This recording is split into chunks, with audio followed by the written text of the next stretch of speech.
Amy, again, you grew up in communist Cuba. You left when you were young. Your parents had to make some hard decisions. You mentioned that that there would be consequences if you spoke out. Did anybody in your family ever speak out, or any of your friends? And if so, what would the response be, or what was it from the government?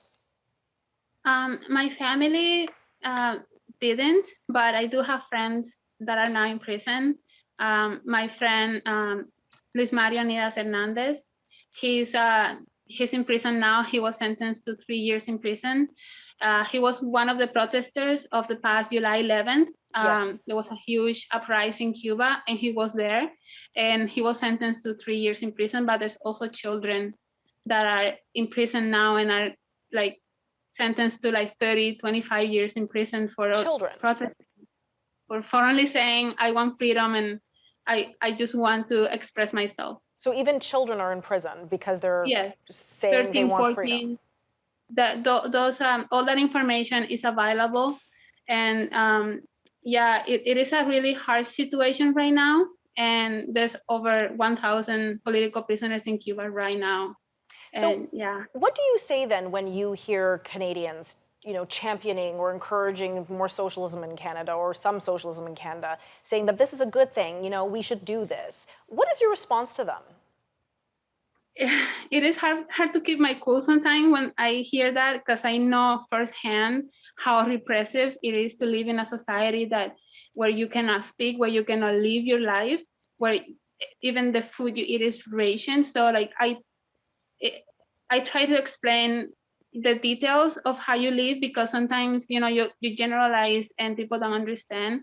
So I try to explain like the details, like how they force children to like vaccinate without parent consent, how like even parents don't have any rights over their children or over anything. And maybe they'll maybe they'll understand a little bit more from that perspective than if I generalize. So I try to like explain it from like a personal experience and like details of how you live really, and hunger.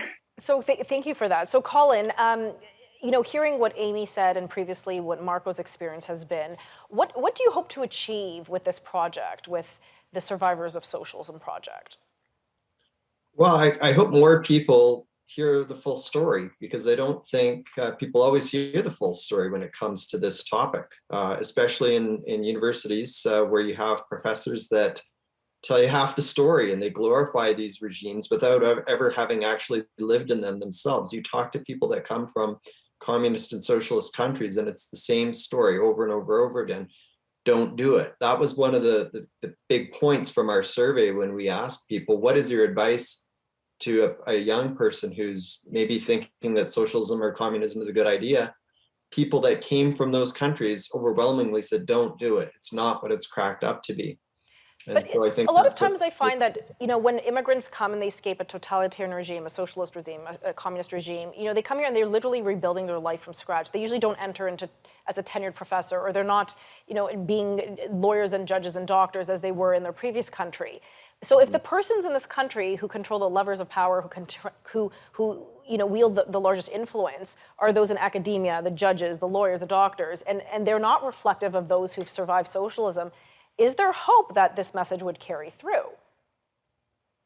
I think the hope lies in the very real fact that Canada, as you alluded to earlier, Tanya, Canada has so many people that have come from all over the world, including socialist and communist countries.